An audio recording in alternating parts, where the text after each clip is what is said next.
யோவான் சுவிசேஷம் 11ஆம் அதிகாரம் 40ஆம் வசனத்தை நம்ம வாசிப்போம். யோவான் சுவிசேஷம் 11ஆம் அதிகாரம் 40ஆம் வசனம். இயேசு அவனை நோக்கி நீ விசுவாசித்தால் தேவனுடைய மகிமையை காண்பாய் என்று நான் உனக்கு சொல்லவில்லையா என்றார். நல்ல கவனிங்க அன்பான தேவ பிள்ளைகளே, நம்ம இன்னைக்கு உபவாசத்தோடு ஜெபம் பண்ணி கொண்டிருக்கிறோம். உபவாசத்தோடு நம்ம ஜெபம் பண்றது ஒரு பக்கம் இருந்தாலும் ஒரு விசுவாசம் நமக்குள்ளே காணப்படும். நான் ஜெபிக்கிற ஜெபத்திற்கு கர்த்தர் இன்னைக்கு பதில் கொடுக்க போறேன். அதையான சிஸ்டம் நல்ல சிஸ்டம் நான் விசுவாசிக்கிறேன். நான் எப்ப விசுவாசிக்கிறேன்? சத்துருடைய கிரியெல்லாம் கர்த்தர் நீக்கிட்டார். ஒருவேளை கர்த்தருக்கு ஸ்தோத்திரம், அந்த மகளுக்கு விரோதமான சில காரியங்கள் தொடர்ந்து இருக்குமானால் கர்த்தர் இன்றைக்கு ஒரு பரிபூர்ண விடுதலை கர்த்தர் கொடுக்கிறார். நம்ம வேதம் சொல்லுகிறது, அநேக இடங்களிலே ஆண்டவர் சுகமாக்கும் போது அவங்கள பார்த்து கேட்பார், இதை நான் செய்யணும் நீ விசுவாசிப்பியான்னு கேட்கிறேன். ஏன்னா மத்தேயு சுவிசேஷத்துல 8ஆம் அதிகாரத்துல 5, 6, 7 நீங்க வாசிக்கும் போது மத்தேயு சுவிசேஷம் கப்பர்நகூமில் பிரவேசித்த போது நூற்றுக்கு அதிபதி ஒருவன் வரான். ஆண்டவரே, என் வேலைக்காரன் வீட்டிலே திமிர்வாதமாய் இருக்கிறான், கொடிய வேதனைப்படுகிறான், வேண்டிக் கொண்டான். அதற்கு இயேசு, நான் வந்து அவனை சொஸ்தமாக்குவேன் என்றார். நூற்றுக்கு அதிபதி பிரதியுத்தரமாக, ஆண்டவரே, வீட்டுக்கு வர நான் பாத்திரன் அல்ல, ஒரு வார்த்தை மாத்திரம் சொல்லும். ஆமென். அன்னைக்கு சொல்லுமா? இந்த யோவான் சுவிசேஷம் 11ஆம் அதிகாரம் 40ஆம் வசனத்துல லாசரு மரித்து போயிரு. லாசரு மரித்து போனது ஆண்டவருக்கு தெரியுமா தெரியாதா? தெரியும். அவர் அப்படியே வெயிட் பண்றாரு ஆண்டவர். நல்லா கவனிங்க. சில நேரங்களில் நம்முடைய வாழ்க்கையில அற்புதங்கள் உடனே நடக்கலன்னா நம்ம கர்த்தருக்காக காத்திருக்கணும். விசுவாசத்தோடு காத்திருக்கும் போது அவர் செய்கிற காரியம் பயங்கரமா இருக்கணும். பாருங்க, அவர் சொல்ற, ஆண்டவர் பேசுறார், நானே உயிர்த்தெழுதலும் ஜீவனுமாய் இருக்கிறேன், என்னை விசுவாசிக்கிறவன் மரித்தாலும் பிழைப்பான்னு சொல்லி ஆண்டவர் யார்கிட்ட சொல்றாரு? மார்த்தாட்ட சொல்றாரு. அந்த அம்மா சொல்றாங்க, தெரியும் ஆண்டவர், எல்லாம் உயிர்த்தெழு நாளில எல்லாரும் என்ன செய்வாங்க? உயிர்த்தெழுவாங்கன்னு சொல்றாங்க. ஆனா ஆண்டவர் சொல்றாரு கடைசியா லாசருடைய கல்லறையில வந்து நின்று அழுகிறாருன்னு பைபிள் இயேசு கண்ணீர் விட்டாரு. 11ஆம் அதிகாரம் 35ஆம் வசனத்துல இயேசு கண்ணீர் விட்டாராம். அப்ப நாம நம்ம தேவ பிள்ளைகள் கஷ்டப்படுவது அவருக்கு என்னது? சந்தோஷம் இல்லை. அவர் நமக்காக இறங்குற தேவனாக இருக்கிறார். அப்பதான் ஒரு வார்த்தை சொல்றார், நீ விசுவாசித்தால் தேவனுடைய, அப்ப நம்ம குடும்பத்திலேயோ நம்முடைய தனிப்பட்ட வாழ்க்கையிலோ தேவன் அற்புதம் செய்யணும்னா முதலாவது நம்ம விசுவாசிக்கணும். கப்பர்நகூமில் அவர் பிரவேசிக்கும் போது ஒரு 100க்கு அதிபதி வரான். 100 பேருக்கு தலைவனா இருக்கு. வந்து சொல்றான், என் வேலைக்காரன் ரொம்ப முடியாம இருக்கிறான். அப்ப சொல்ற, நான் வர பாக்குறேன், நான் வந்து என்ன செய்யறேன்?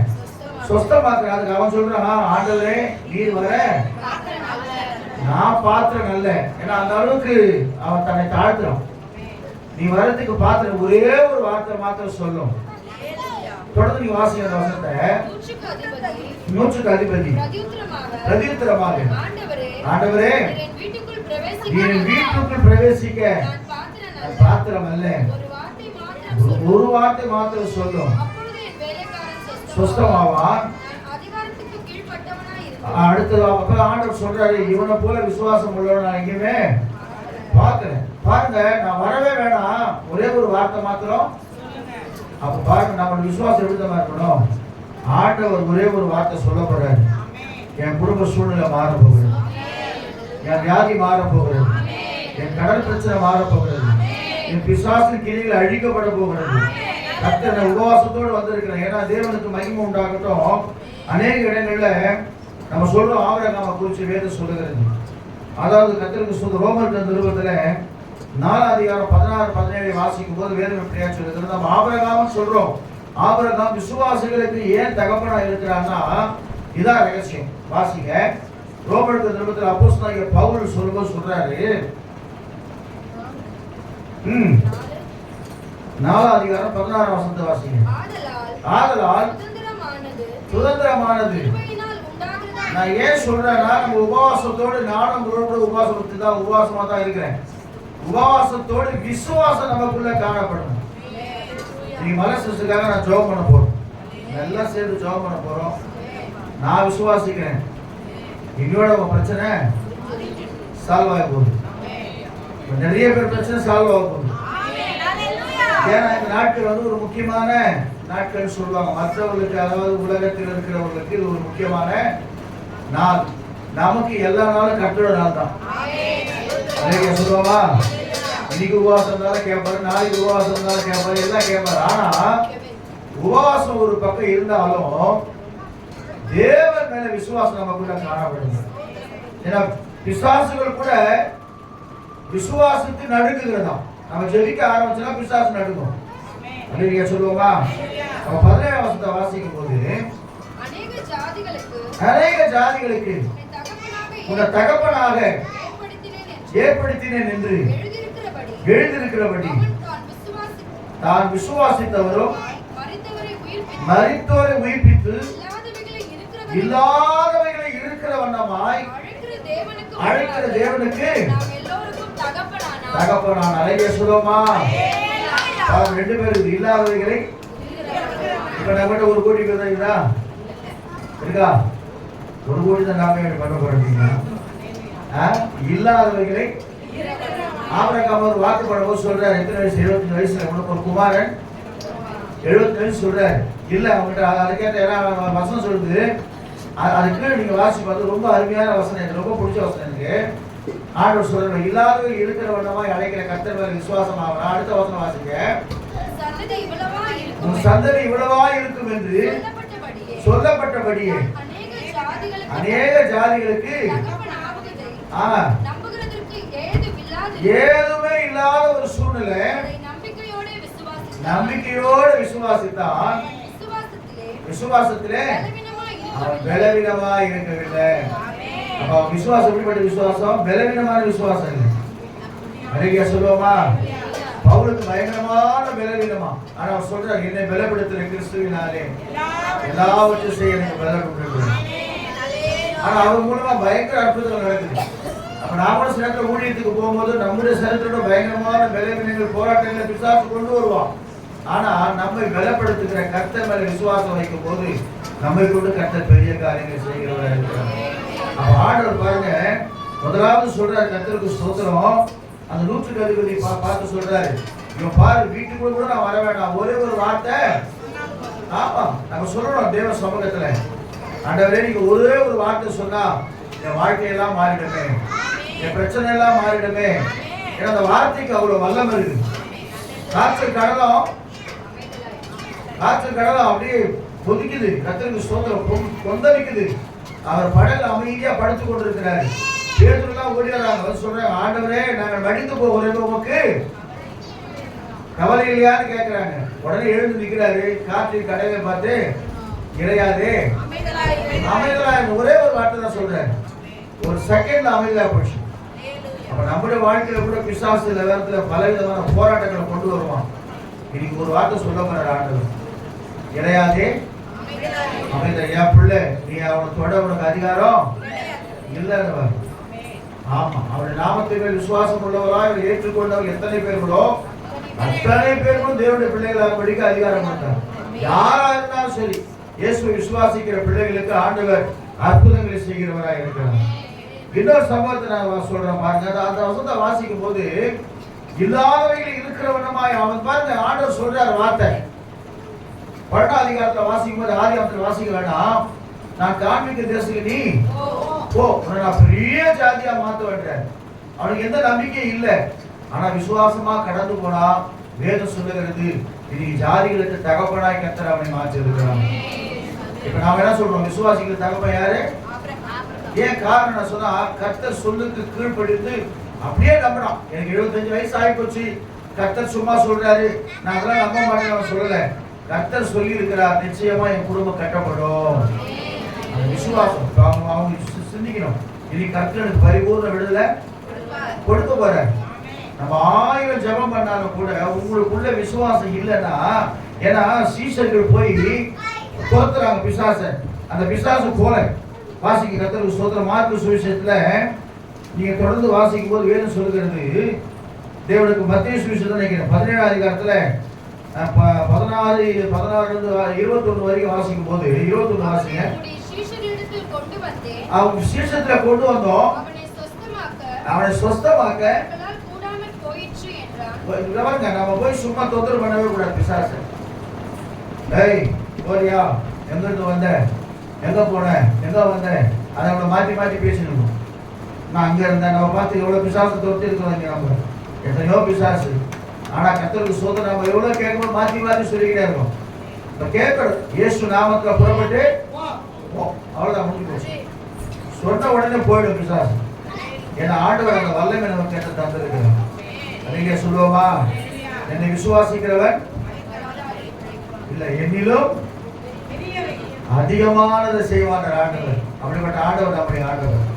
நம்ம பாருங்க, அந்த வசனத்தை வாசிக்கும் போது இயேசு பிரதித்திரமாக திட்டார் அவளை பார்த்து, விசுவாசம் இல்லாத மாறுபாடான சந்ததியே, எது வரைக்கும் நான் உங்களோடு கூட இருப்பேன். வாசிங்க, உங்களோடு இருப்பேன், எது வரைக்கும் பொறுமையா இருப்பேன், கொண்டு வாருங்கள் என்றார். அதட்டினார். ஆமா, அல்லேலூயா சொல்லுவோமா. விசுவாச பத்திரம் எடுக்கவே அதட்டணும், ஒரு அதட்டணும்.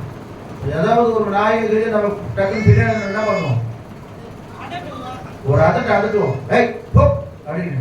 அதே மாதிரி தான் சரி, பிசாசு எப்படிப்பட்ட போராட்டத்தை கொண்டு வந்தாலும் சரி, ஒரு அதட்டுனா தானாவே போயிடும். அப்ப நமக்குள்ள முதலாவது என்ன செய்யணும்னா, நாம சுகமாகணும்னா, கர்த்தர் நம்மை ஆசீர்வதிக்கணும்னா, நமக்குள்ளே கர்த்தர் விசுவாசத்தை எதிர்பார்க்கிறேன். இதனால்தான் மார்க்கு சுவிசேஷம் 5ஆம் அதிகாரத்துல 25 நீங்க வாசிக்கும் போது வேதம் எப்படியா சொல்லுகிறது, தேவனுக்கு மகிமை உண்டாகட்டும். பெரும்பாலும் ஸ்திரீயை பார்த்து ஆண்டவர் சொல்றார். 35ஆம் வசனத்தை வாசிக்கல, 35 36 வாசிக்கல. அது கொண்டாடி மேல அவர் அவளை பார்த்து, மகளே உன் விசுவாசம் உன்னை ரட்சித்தது, நீ சமாதானத்தோடு போய் உன் வேதனை நீக்கி சுகமாயிரு. நீங்க சொல்லுவா காரணம் என்ன? அவங்களுக்குள்ள இருந்த அவங்க யாரையும் நம்பல. இயேசு குறித்து கேள்விப்பட்டாங்க, அவருடைய வஸ்திரத்தின் ஓரத்தை தொட்டா போதும். நீங்க சொல்லுவா வஸ்திரத்தின் ஓரத்தை தொட்டானா என்ன ஆயிடுவேன், சுகமாயிடுவேன். கர்த்தருக்கு சுகத்தை கொடுத்துருவார். அப்ப பாருங்க, அந்த நெருக்கடி எல்லாம் நெருக்கி இருக்கிறாங்க அவரை. கர்த்தருக்கு ஸ்தோத்திரம். நெருக்கிற வேளையில அந்த அம்மா எவ்வளவு வேதனையோடு உள்ள போயிருப்பாங்க. நான் யோசனை பண்ணி பார்த்தேன். அதனாலதான் அவர் சொல்றாரு, என்னை யாரோ ஒருத்தர் தொட்டு இருக்கிறாங்க, நாங்கெல்லாம் நெருங்கி இருக்கிறவங்க யாருடைய தொட்டதுன்னு கேட்கும்போது அவர் சொல்றாரு, இல்ல இல்ல என்னிடத்துல வல்லமை புறப்பட்டு போனது. நீங்க சொல்லுமா, இயேசுவோட வல்லமை புறப்பட்டு போய் நீங்க அநேகரை சுகமாக போகுது. அநேகருடைய தரித்திரங்கள் மாற போகிறது, அநேகருடைய போராட்டங்கள் மாற போகிறது. அநேகருடைய கர்த்தருக்கு சோத சமாதானத்தை கெடுக்கிற பிசாசு நீ வீட்டுக்குள்ள போய் கால் எடுத்து வைக்கும் போது அவன் வெளியே ஓட போறான். அல்லேலூயா சொல்லுவோமா. தைரியமா உள்ள எடுத்து காலை வைங்க. கால் எடுத்து வைக்கும் போது அவன் வெளியே போறது நீங்க பாப்பீங்க. அல்லேலூயா சொல்லுவோமா. அதான் ஆண்டவர் என்ன செய்யற தெரியுமா, முதல்ல விசுவாசத்தை எதிர்பார்க்கிறது. 36ஆம் வசனத்தை இப்ப வாசிங்களேன். கேட்டு ஒரு பொண்ணு மரிச்சு போச்சு. கவனிங்க, அதாவது இயேசு கிறிஸ்து ஒரு சிலர் என்ன சொல்லுவாங்க தெரியுங்களா, அவர் யாரு, முஸ்லிம் என்ன சொல்லுவாங்க, அவர் ஒரு நபி, இறை தூதர் அப்படின்னு சொல்லிட்டு. ஆனா அவருக்கு மாத்திரம்தான் வந்த எல்லாரை காட்டிலும் அவருக்கு மாத்திரம்தான் மரித்தவர்களை உயிரோடு கூட எழுப்புகிற அதிகாரத்தை கர்த்தர் கொடுத்தாங்க. அப்புறம் யாரு எல்லாருமே வந்தாங்க. முகமது நபி வந்தார், அவர் வந்தார், இவர் வந்தார், எல்லாருமே வந்தாங்க. ஆனா யாருமே உயிரோடு எழுப்ப யாரையும் முடியல. இயேசு கிறிஸ்து மாத்திரம் தான் அநேகர் உயிரோடு எழுப்பினார்.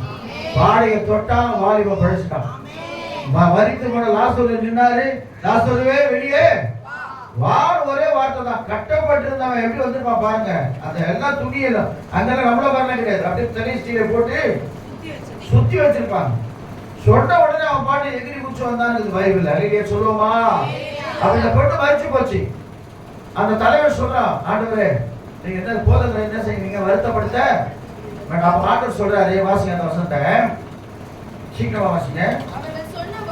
சொன்ன வார்த்தையை இயேசு கேட்டவுடன் ஜெப ஆலய தலைவனை நோக்கி பயப்படாதே, விசுவாசம் உள்ளவனாயிரு.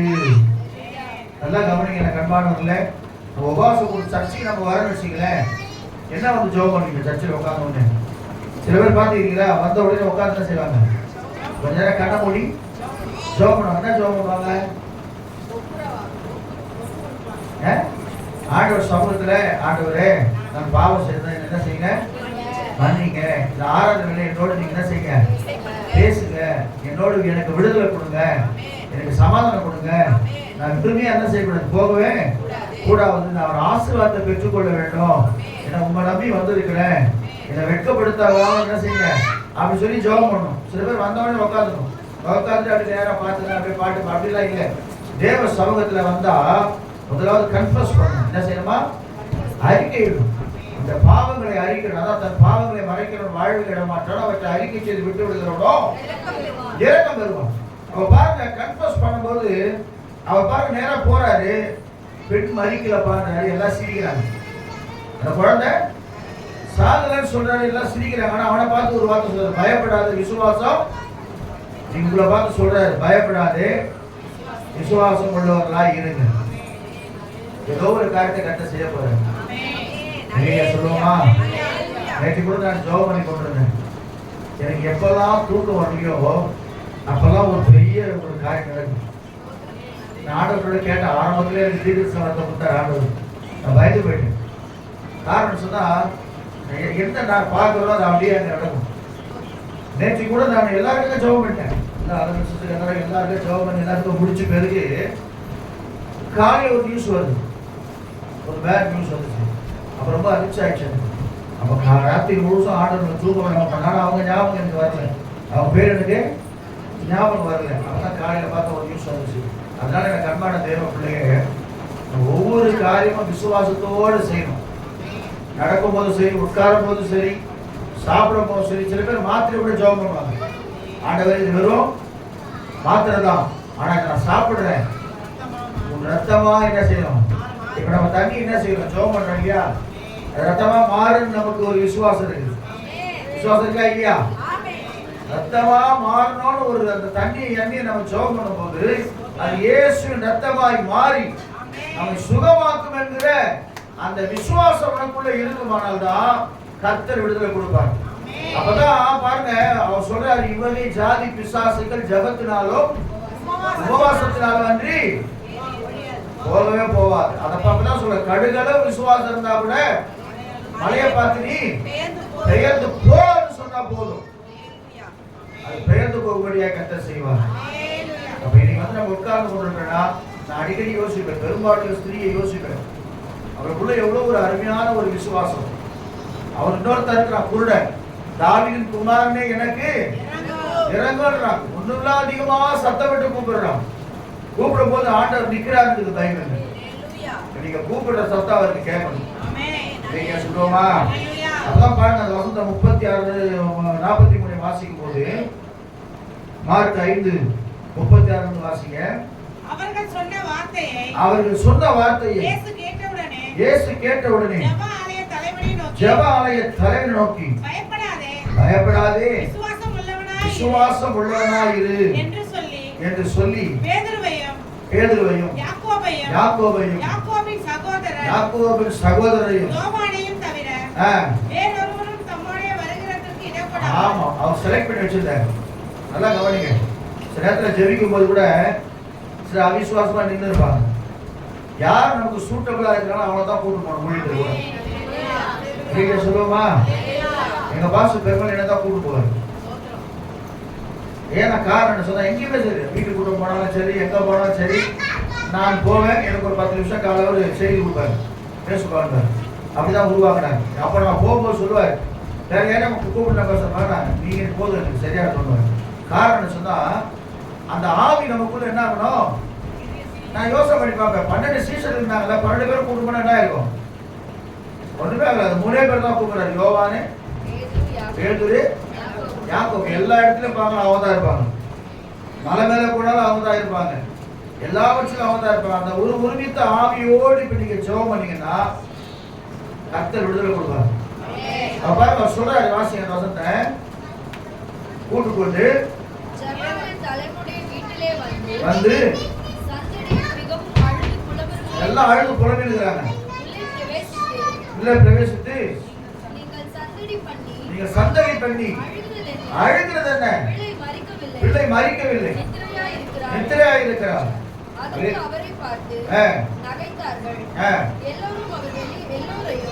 அவர் வெளியே போக பண்ணி பிள்ளையின் தகப்பனையும் தாயையும் தம்மோடு வந்தவர்களையும் அழைத்துக் கொண்டு பிள்ளை இருந்த இடத்தில் பிரவேசித்து பிள்ளையின் கையை பிடித்து கலித்தாகுமி என்றார்.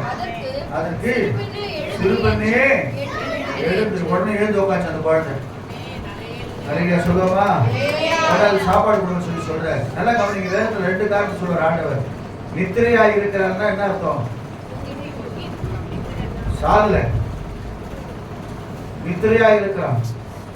அவன் கேட்கிறான், ஆண்டவரே லாசரு மரித்து போனானே, 4 நாள் ஆச்சு, அவன் நித்திரையா இருக்கிறான்.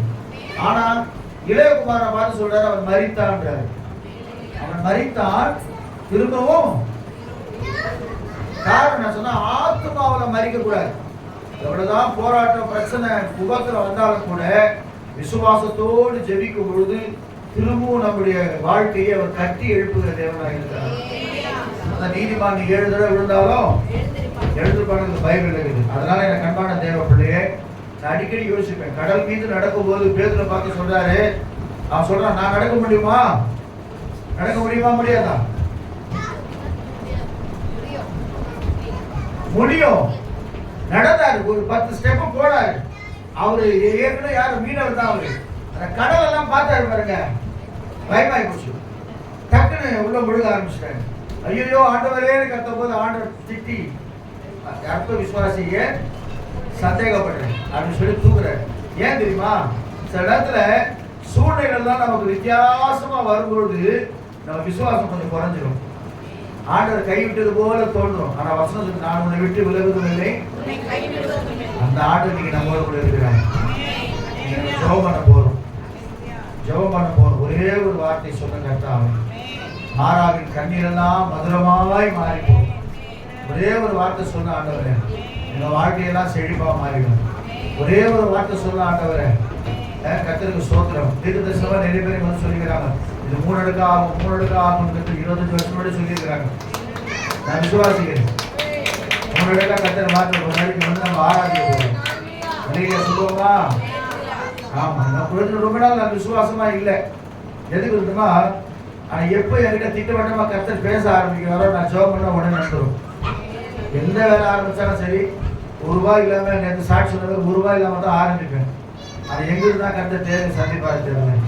கர்த்தர் உண்மையிலே சொல்றேன், இன்னைக்கு ஒரு பரிபூர்ண விடுதலையோட நம்ம நடத்த போறாரு. அது ஒருவேளை மற்றவர்களுக்கு இது வந்து மந்திரவாதிகளுக்கு சொல்லுவாங்க, மந்திரவாதிகளுக்கு எல்லாம் செய்வினை பண்ற நேரம், அப்புறம் என்ன செய்யறோம், விசுவாசம் ஏறி விடுற நேரம், விழி சூன்யம் செய்யற நேரம், அந்த நேரம் இந்த நேரம், எந்த நேரமா இருந்தாலும் ஏசப்பா விசுவாசிக்கிற பிள்ளைகளுக்கு எல்லா நேரமும் ஒரே நேரம். அல்லேலூயா. அது அமாவாசையா இருக்கட்டும், பௌர்ணமியா இருக்கட்டும், கிருத்திகையா இருக்கட்டும், யமகண்டமா இருக்கட்டும், ராகுகாலமா இருக்கட்டும், எல்லா நாளும் நமக்கு ஒரே நாள். அது செவ்வாய்க்கிழமையா இருக்கட்டும், அது புதன்கிழமையா இருக்கட்டும். சொல்லுவாங்க, பொண்ணு கிடைச்சாலும் ஞாயிற்றுக்கிழமை. என்ன கதை இது? ஞாயிற்றுக்கிழமை ₹1,00,000 கொடுத்தா வாங்க மாட்டாங்களா? நாய்ப்படாத பாடுங்க, துட்டு எல்லாம் மாட்டாங்க. ஞாயிற்றுக்கிழமை துட்டு நாய்ப்படாத பாடினோம். செவ்வாய்க்கிழமைனா செவ்வாய் தோசை, புதன்கிழமைனா பொண்ணு, செவ்வாய் வெறுவாய், வியாழக்கிழமை தெரியல, எனக்கு வெள்ளிக்கிழமை எப்படி தெரியல. வெள்ளிக்கிழமை தான் மங்களகரமான நாள். புளிக்கால் கூட குளிச்சுடுவாங்க, குளிச்சுட்டு கோயிலுக்கு போவாங்க. அதான் நான் என்ன சொல்றேன்னா, ஆண்டவர் உருவாக்கின எல்லா நாளும் நல்ல நாள். நம்ம சில பேர் சொல்லுவாங்க, ஃபர்ஸ்ட் 7 9 ராகுகாலம், உனக்கு தான் ராவகாலம், எனக்கு ராவகாலமே கிடையாது. நான் எல்லா நாளும் அமாவாசை நான் சொல்லுவேன். ரட்சிக்கப்பட்ட புதுசுல நான் கூட இந்த அமாவாசைலாம் பார்ப்பேன். ஒரு நாள் கிருஷ்ணன் கூப்பிட்டு கிறிஸ்தவனாகிற அமாவாசை கிருஷ்ணன் நிறுத்தி கட்டு கவுச்சு சாப்பிடுவாங்க. சில பேர் முன்னாள் அப்படிதான் இருக்குங்க. நான் நமக்கு எல்லா நாளும் டெய்லியும் கொடுங்க சாப்பிடுவேன். கருவாடு மீன் கறி ஒன்று விடுதில்லை. ஏசப்பா கிட்ட வந்த பேர் எல்லாத்தையும் மாற்றிட்டார் ஆண்டவர். அன்னைக்கு சொல்லுவா. அப்ப எல்லா நாளும் நல்ல நாள். இன்றைக்கு நமக்கு விசேஷித்த நாள். எல்லாம் வந்து ஒன்னா கூடி ஜெபிச்சிருக்கிறோம். கர்த்தர் அற்புதங்களை செய்ய போறேன். அவருடைய கண்களை மூடுவோமா, கண்களை மூடுவோமா. கர்த்தர் அதிசயங்களை செய்கிறவர் பாருங்கள். ஒரே ஒரு சத்தமாக பாரு. அதிசயங்கள் செய்கிறவர் நம் அருகில் இருக்கிறார். அற்புதங்கள் செய்கிறவர் என்றும் நமக்குள் வசிக்கிறார். அதிசயங்கள் செய்கிறவர் நம் அருகில் இருக்கிறார். அற்புதங்கள் செய்கிறவர் என்றும் நமக்குள் வசிக்கிறார். கண்ணீரை ரத்தமாய் மாற்றினார் அதிசயம். கண்ணீரை மாற்றினார் அதிசயம். வெறும் கண்ணீரை திராட்சைரசமாய் மாற்றினார் அதிசயம். வெறும் கண்ணீரை திராட்சை